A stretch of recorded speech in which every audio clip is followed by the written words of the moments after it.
व्यापुची हईजा बढ़ुची रोगी संख्या हाथ गणति केटा दिन भितर हईजा गलाणी 3 जनक जीवन ता सहित आक्रांतों संख्या 150 टपी सारा जहाकू एबे गंजाम जिलार सानखेमुंडी पर दिगपहंडी एबे पात्रपुर अंचल बढ़ाइलाणी हईजा चिंता।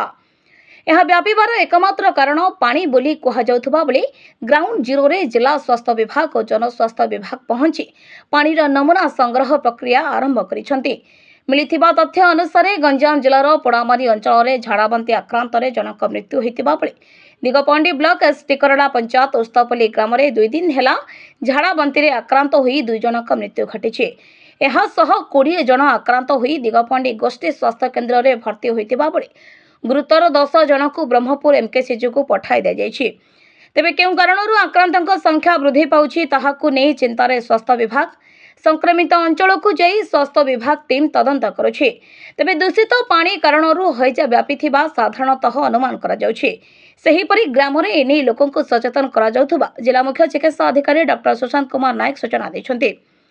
अन्यपटे पात्रपुर बादपुर गाँव में 8 जन आक्रांत होई पात्रपुर गोष्ठी स्वास्थ्य केन्द्र में भर्ती होइछन्ति। वर्तमान समस्त स्वास्थ्य अवस्था स्थिर रहितिबा जिला स्वास्थ्य अधिकारी श्री नायक सूचना दैछन्ति।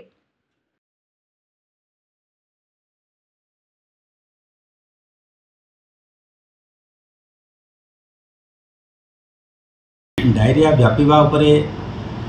सिमती आपण लोक मान फास्ट अनुरोध करेंगे डायरिया व्यापी जाइए डरतुनि कहीं पैनिक हुंतुनि कहीं काम प्रति निज निजर खाद्य पेय जो आमर पर्सनल हाइजीन निजर व्यक्तिगत स्वच्छता तापर टी जोर दिंतु। विशुद्ध पानी पीवाई चेष्टा करूँ। जो गाँव में नहीं आम पाक खबर आसिले आम आम जिला प्रशासन थ्रू रे ताको आम भल करने चेष्टा करूँ। जो डेथ कहते जो 2टा डेथ भर प्रथम दिन जोटा है तार पेटरू ये आम मेलिना कला झाड़ा होतापर तार असुस्थता होगी से आड़ू तार डायरिया हिस्ट्री ना पतला झाड़ा कि डायरिया बांती एमती किसी हिस्ट्री ना कला झाड़ा हो से कोलाप्स कर 2 नंबर लोक जे ताकू भी से भाया होता से गोटे गाँव को काम करने जाइला से खाद्य खाई तार बेला को लंच खाई मध्याह्न भोजन खाई तार अध घंटा घंटे पर बांती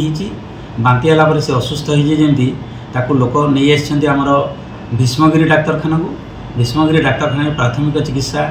सैलाइन बोतल इंजेक्शन विभिन्न प्रकार दिखाई सुस्थ होती से सुस्थ है सी निज घर को जाइए राति 8टार 5टार आसला 8टार गला किंतु राति पुणी से असुस्थ अनुभव कला ताकू लोक मैंने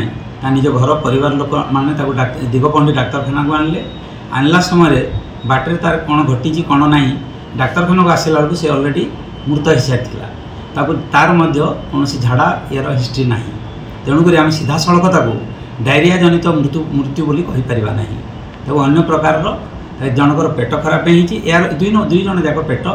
या अखाद्य बोली भी आम सीधा सड़क कहीपारनु कारण आम हाथ में किसी स्पष्ट प्रमाण ना। पल्ली आम गतकाली पूरा जिला प्रशासन तरफ आम स्वास्थ्य प्रशासन तरफ समस्ते आम जाइलु घर घर बुली देखीचु। वर्तमान सुधा से गाँव में 8-10 जन जो 8-10 जन एफेक्टेड होते तार भर एफेक्टेड मैं झाड़ा बांती बोली मुझे कहूनी यही 2 जन मृत्यु एवं ये जो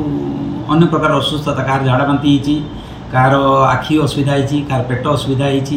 एमती आसिक सब डाक्तरखाना भर्ती होते किसी से सुस्थ होकर डिस्चार्ज होकर जाइए आउ 6 जन को आमर एमकेसीजी मेडिकल को रेफर करी भर्ती कराइला से भर्ती मध्य जड़े ऑलरेडी डिस्चार्ज होकर गले एवं आउ जड़े आईसीयू अच्छा कि से भी टी सुस्थ अच्छा बोली आम खबर रख पात्रपुर काली सुधा 6 जन एफेक्टेड होते से झाड़ा होता किंतु से माने समस्ते सुस्थ हेलेनी बोली आम खबर रखी। नमूना आम कलेक्शन होगी पीवा पानी मलद्वार नमूना सब परीक्षा होगी परीक्षा गोटे दिन में आम रिपोर्ट तैयारी हो पारे ना ताको आम लैबोरेटरी जो अच्छी माइक्रोबायोलॉजी लैबोरेटरी आम माइक्रोबायोलॉजिस्ट जाइए सैंपल नहीं आसी सैंपल गुड़ाक बसा परीक्षा तार रिपोर्ट आसंता काली कि परदिन 48 ରୁ 72 घंटा भितर तार रिपोर्ट आसे से रिपोर्ट आसिले आम जदि सियोर हो कलेरा जनित आम कहूँ वर्तमान सुधा आम यहाँ सीधा सड़क भाव में कलेरा यहाँ लोकंर जो खाइबा पानीय जल खाद्य शारीरिक निजर व्यक्तिगत स्वच्छता सावधानता यहाँ मुख्य कारण हो पाए। वर्तमान सुधा आम जहाँ खबर रखीचु प्रतिकार बारंबार आउ जिला प्रशासन ठू स्वास्थ्य प्रशासन समस्ते एथि सचेतन अच्छा आम स्टाफ मान भी एक्टिवेट कर रखाही औषध पत्र चिकित्सा जहाँ दरकार विभिन्न डाक्तखाना डाक्तर स्टाफ मानू आम फील्ड स्टाफ आशा एएनएम स्वास्थ्यकर्मी समस्त आम नियोजित करूँ दरकार पड़े आम जिला स्तर में जाऊँ काली आम पूरा जिला टीम जाइलु।